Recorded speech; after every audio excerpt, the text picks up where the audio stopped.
Hello,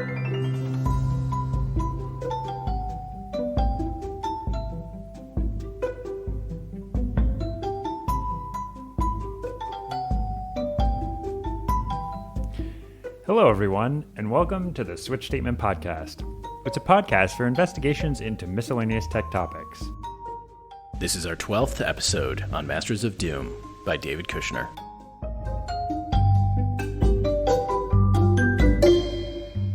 Hey, John, how are you doing? Hello, Matt. Good. How are you?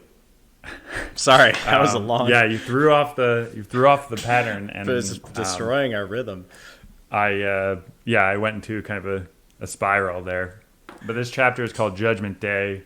So when last we spoke, our fearless characters were kind of wallowing in the pit of despair that is their expectations around Quake, I suppose.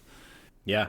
Yeah, and so, kind of a misdirect that we start off with a story about Microsoft and how they want to try to, I guess, get the id guys to work with them. Yeah.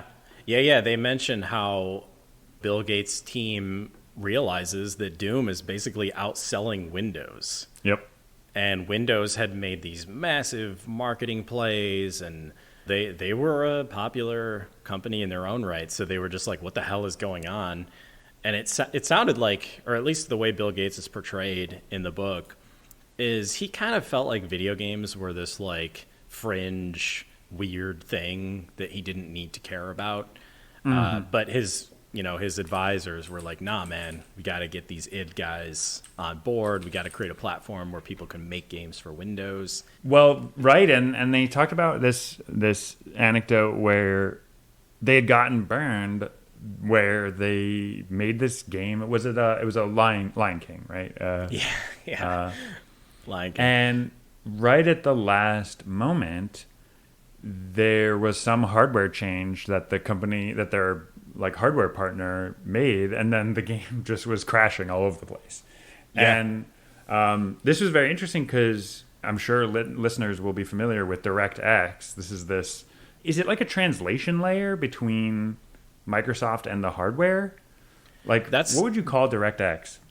Yeah, my understanding of DirectX, which I don't know, listeners should feel free to call in and correct me, but it's a API. It's a consistent API that game developers can use, and then DirectX itself communicates with the drivers, which, drivers can do anything. They have privileged access to all the hardware and stuff. So, and it's similar to OpenGL, which is kind of another API. The API itself is super consistent, so you're not going to get this case where like a operating system developer is going to change your API on you.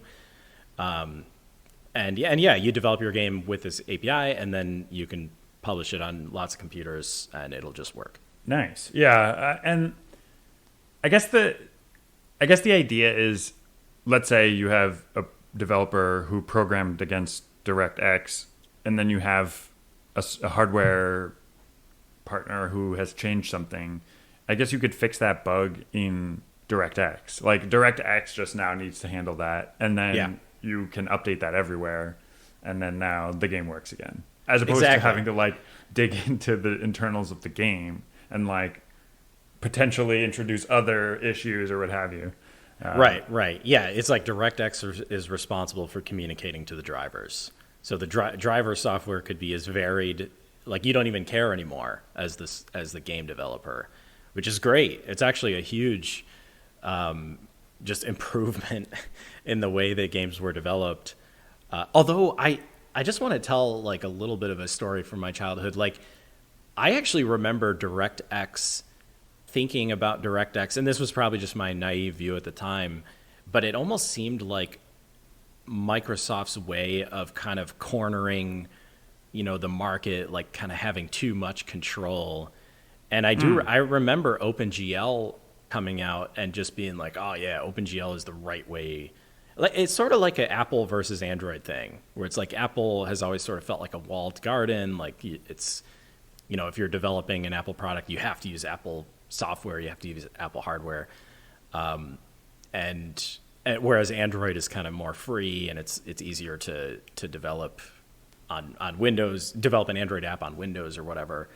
I don't know, which like I do feel like looking at it today, they were just trying to provide this easy, consistent way to make games to make their platform more appealing to software developers.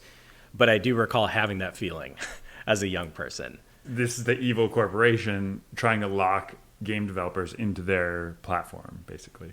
Right.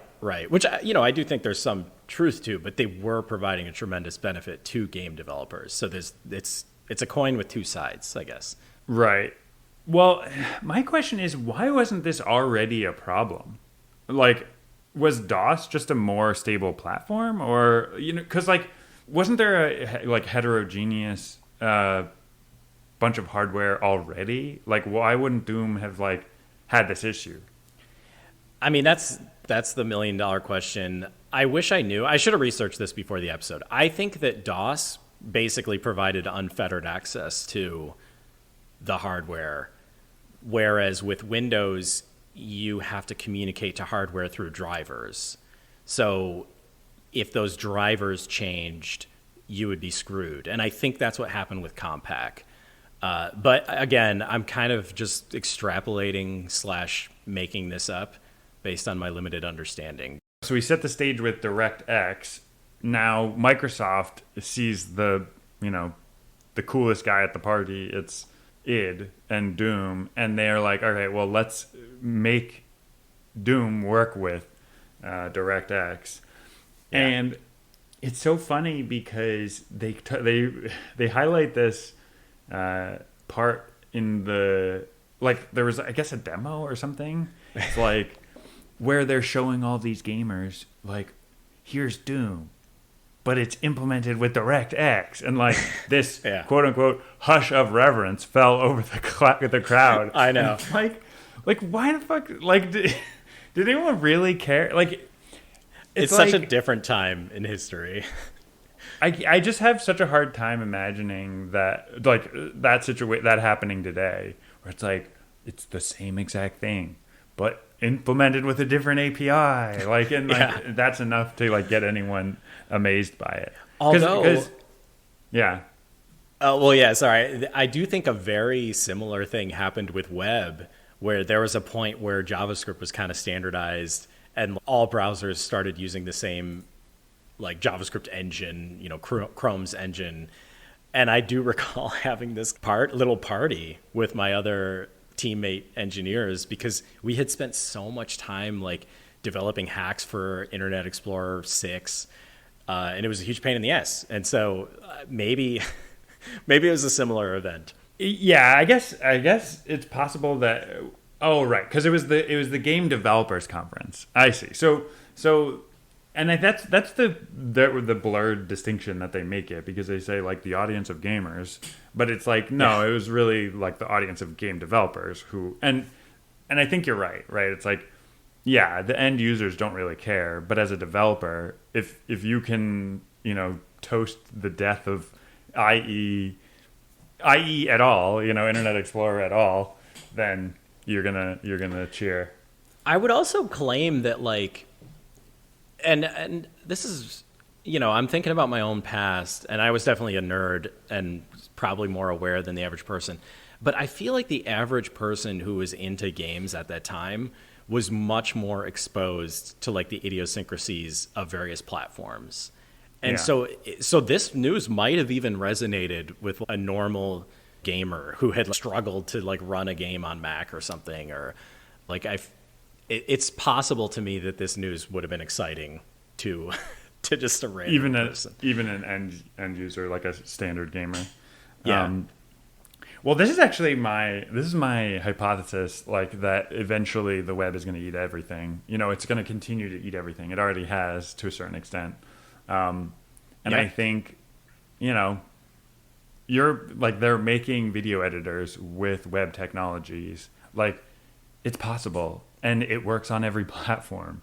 They're not going back the other way. Once you can, like, with fairly few exceptions, I don't think anyone's moving the other direction, because you're locked into this single platform. Yeah, no, I would definitely not argue with that. It's like you just provide a browser and boom, you have access to this wealth of software.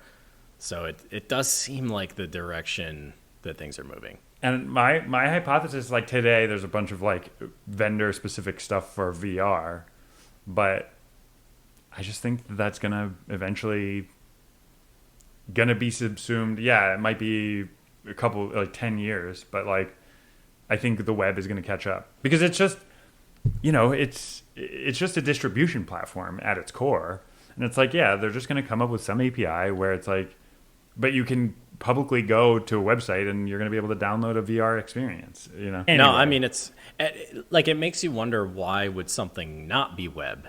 And I guess there are still some arguments, like you might be able to get something to run better on some particular hardware because you're not dealing with this like ultra flexible browser HTML sort of interface.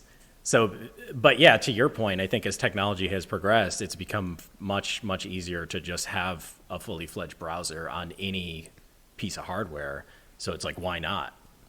There's another half to that, which is like the capabilities of what you can do in web has just become pretty much limitless. Like you're saying, you can have a video editor in web. You can have fully 3D games in web. So it's, just seems like a no-brainer. Well, that's exactly the thing. Like the only really compelling reason to develop something platform specific is if you require something specific to that platform in order to get the experience that you want. And as time marches on, like there's fewer and fewer reasons you need to do that and get like really good, native level performance. So, okay, but let's get back into the chapter. The chapter kind of centers around this like party, and I guess this was like the party where they were announcing Doom on Windows, and it was called the Judgment Day Party. Mm-hmm. This party sounds amazing. They talk about how id had this exhibit that was put on by this band called Gwar, which was like a massive vagina with a bunch of dildos attached to it. So gross. Yeah. Yeah, it just sounds like such a like neck beard kind of thing. But they also mentioned this video that I need to search YouTube and see if this video exists, where they had it was a video of Doom, except the main character was replaced with Bill Gates, and he's basically going through the game and like murdering demons and stuff. Some demon comes up and asks for his autograph, and he just blows him away with a shotgun. And he's like, "Don't interrupt me." And anyway, I just want to see this video because it's probably such a great combo of like, ultra nerd, like trying to be cool, but also it does sound kind of cool. I feel so split on this. Like it sounds like the cringiest thing I've ever heard, frankly. Yeah. Like just imagining Bill Gates with his like huge ass glasses, like with a shotgun. It's sort of like when he jumped over that office chair. It's like, it's so cringe that it loops back over into being cool. Yeah, I do feel like Bill Gates does have this weird and inexplicable cool factor to him. He's got like a weird charisma because he's just so unapologetically himself. Yeah. It doesn't sound like the party I would really like to be at. I don't know. As soon as they talked about this like 10-foot tall vagina display, I was like, you know what? And just it's just wild to imagine that some corporation is associating themselves with this, because wasn't this put on by Microsoft? By Microsoft. Yeah. No, it's insane. They even talk about how the Microsoft executives were walking through this vagina, and then all these members of Gwar came out and started like hitting them with dildos, which, yeah, I mean, if I was an executive, I'd be like, what the hell is this? Like, I'm paying for this? But apparently they were cool with it. They must have just saw the dollar signs at the end of the tunnel. I guess in the pre like Twitter world and pre like everybody's online and knows about everything, you could probably get away with this thing where it's like, okay, yeah, you just have all the weirdos who like Doom there, and like they're loving it, and there's not some public debacle because people who don't really care about that stuff, they never saw it. Yeah, yep, I think you're right. They talk about office culture degrading at id. Man, this is just more like I used to really love Carmack. I still think Carmack is amazing. I think he's just a brilliant, brilliant engineer, but he just sounds like a massive asshole. Like they talk about this section where he's getting increasingly fed up with Romero, who, granted, also kind of sounds like an asshole, but he starts giving out grades to his teammates. Like he'll send an email to his teammate and be like, "You get a C." And can you imagine that as office culture? I would just be like, "What is this?" He literally wrote a program that would allow him to see what Romero was doing on his computer. It's like, it's crazy because, yeah, there was that one time where he like broke into school and like was gonna steal computers, which seemed like kind of bad. But then this time he just seems like a real like just asshole in terms of just domineering in terms of like, no, I need to make sure everybody is working enough. And it's like when he was just a weirdo, like spending 12 hours of every day, 7 days a week working on his stuff, like that was endearing. But now that he's foisting that upon all of his other teammates, like that's just shitty. Like it's like, yeah. And maybe this is the curse of being a rock star engineer, where you're just kind of like, why can't everyone else keep up with me?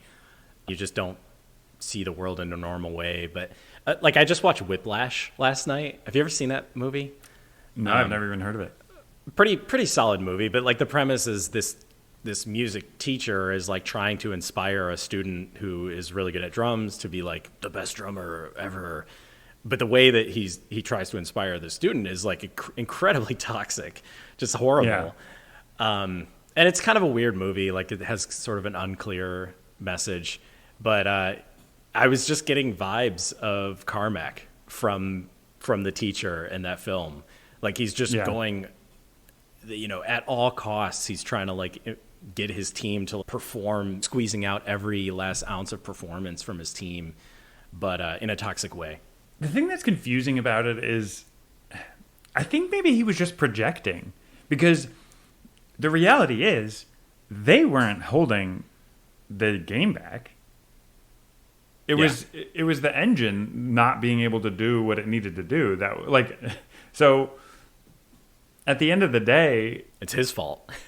You're optimizing the wrong part of the code, basically, which is kind of ironic that he would make that mistake, right? It's like, you're like, oh, I don't know, this is an n squared for loop, and you don't realize that it's like, well, there's only ever going to be like 10 elements in this list, and you're making a network request. So it's like, of course, it's like the network request that's going to be the slow part of it. So you're not even changing the performance characteristics at all. Like, dude, this analogy is so meta. I feel like you're criticizing Carmack in the terms that he would understand. Yeah.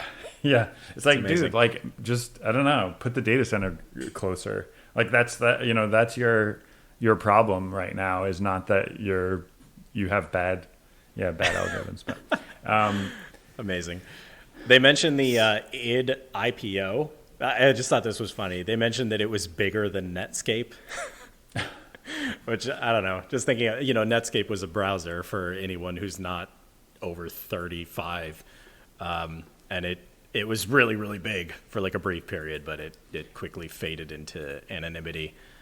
Yeah. I don't even think I realized that that they IPO'd. I think I missed that point, but yeah, actually, I don't even, are they still publicly traded? I think they got acquired. I think they're, at least when I was just downloading these games, I just downloaded Doom and Quake. It's all branded with Bethesda, so like I'm pretty sure that they got acquired at some point. Okay.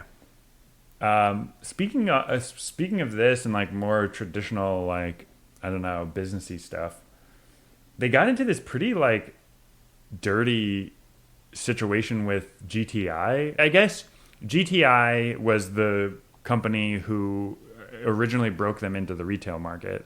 Yeah, Good Time Interactive. Good Time Interactive. they then went on to have a bunch of additional successes. They were making a tremendous amount of money. They now like didn't really need id anymore because they had a bunch of other video game companies. Yeah. And then it's weird because it doesn't sound like GTI did anything bad to id. They were basically just annoyed at how inconsistent they were being. But then it basically pulled this kind of a shitty, like, backwards deal where they were able to just bypass GTI because they had the full game on the shareware. And then people were basically just able to pay, pay. And this is something we talked about in the last, in previous episodes, where they had the full game on the disc, and then they could pay to unlock the game. And then I guess that just didn't require them to buy the retail game. Yeah. So that part was really interesting. And I mean, did they talk about how GTI reacted to that? I mean, they didn't. Like, they talked about how the guy was, Ron Kaimowitz was, they didn't really have any move in this instance. But was there another, or are you aware of, like, their revenge? I'm asking that question because I'm just confused about the whole scenario, because it does sort of sound like it circumvented GTI, and, like, they had agreements, and GTI was making a tremendous amount of money off id, and it just seems weird to me that they just completely circumvented them. But as far as I could tell, there wasn't, like, some reaction on GTI's part. Maybe that'll come later, but yeah, just weird. Yeah, maybe so. But I mean, it's just like, it just seems short-sighted because then you're never going to get another deal with GTI, right? Like, yeah. They don't strike me as very savvy businessmen. Like, they're just very capricious. They'll get emotional and make a quick decision. And yeah, they're not good with partner management. Like, they're just very willing to throw people under the bus. And that just continues. Like, we'll actually get to another instance of this. Oh. Yeah, one last thing I had was Tim Willits. So they bring on this guy, Tim Willits, and Tim Willits very, very quickly starts to eclipse Romero, who's quote-unquote not pulling his weight, and also American McGee in terms of levels that he's designing. And he gets so, like, big within id that Carmack actually gives him the honor of having his level be featured in the shareware. And this was sort of a slap in the face to Romero, who is, like, the lead designer, and it should be his level in the shareware. So I think this was partially like a political thing that Carmack was doing, but also just a testament to how good Tim's levels were. Carmack just comes off as, like, such a megalomaniac at this point. He seems like he's unilaterally making these decisions. Like, I just don't even understand, like, how are any of these decisions getting made? Carmack's making the engine. Why is he deciding which? He doesn't even really play the video games. Like, they call it out in these chapters. Like, he doesn't even really understand why people want to play them. It's like, I did not understand why he was the one making the decision on what level would be featured in the shareware. It's like, Romero is the lead designer. Shouldn't he be? That's his call. Like that seems like you're just outside of your domain of responsibility. Exactly. So I don't know. It was weird, but maybe it was something that the team did agree on. And the way David Kushner portrays it, though, it does seem like some weird unilateral thing from Carmack. Now, I mean, the very last part of this chapter is, we've been alluding to it, but there's these increasing tensions between many of the parties of the company. Like, they had to change their direction. We said they were doing this fantasy theme, but now they needed to do as you mentioned, they had this, like, cluster of disconnected levels that they needed to somehow cram together into this cohesive world. And, in all this tension, like, Carmack is basically like, yeah, Romero, like, you're not doing your work, and we're gonna fire you. He just serves him or he sends him these papers to sign for his resignation and termination, I guess. Yeah. Well, yeah, which was just, and it wasn't like Carmack had been sort of waging this Game of Thrones campaign against Romero for a while. Like he had been trying to convince Adrian Carmack and what's the other guy's name to to basically turn against Romero. And it was hard, it was difficult because these other guys didn't want to. They felt sick to their stomach even thinking about cutting out Romero because he was such a big part of id. Carmack through persistence and also I do think Romero was a little bit lackadaisical. Like Carmack eventually won and they fired Romero, or they got him to resign. Yeah, Kevin. I don't remember his last name, but it was Kevin. Yeah, but yeah. I mean, and I guess everyone kind of intuitively understood that, and I think that this was kind of shown. I wonder if this was part of why he picked Tim's levels to be at the beginning of the game, because it kind of demonstrated like we don't need Carmack, like yeah, but you need me. Like I built this whole engine, and it's like without me, none of this is happening. So, and they even say that directly. Yeah, no, I think you're right. It's like it's very kind of Machiavellian political maneuvering on Carmack's part to just slowly erode confidence in Romero and just eventually take him out. I just don't understand. Like I don't understand Carmack's motivations. If he's this unfeeling robot who all he wants to do is program, it's just confusing to me why he all of a sudden seems to want so much control. Yeah, and like I'm actually also just on Romero's side in terms of id had done a great job, and so for the leads of id to kind of relax a little bit, like I actually think that's totally fine. Yeah. Romero kind of enjoying his life a little bit and maybe just working 9 to 5 and clocking out at the end of the day. Like, what's wrong with that? So I feel like I'm on Romero's side. Yeah, I mean, I think the thing is like the reason they got as far as they did is because that was their approach, which is to just aggressively hustle. Like, even though, because if they were the kind of people who would like have been okay making games for the Doom engine, they would have already just been okay with continuing to make games for the side-scrolling engine, probably. Yeah. So, so I guess it's not surprising that they kind of took that tack, but totally. Well, yeah, I don't think I had anything else. I don't know. Did you have any other good tidbits? No, I think ending on the sour note of a ruined friendship is perfect. Yeah. Oh God. Well, hopefully we never wind up like Carmack and Romero. I just don't. That just doesn't seem conceivable to me. I think our personalities are so different from Carmack and Romero. Oh yeah. Just wait. I've installed the software on your computer, and I'll quickly be. I put your severed head on a stake in Brain Explorer. You'll find it eventually. I can't wait. All right. Well, I'll see you next time for Deathmatch. IRL Chapter 13. It's about the real deathmatch between Carmack and Romero. Oh man, I can't wait. All right, see you, Matt. All right, see you there.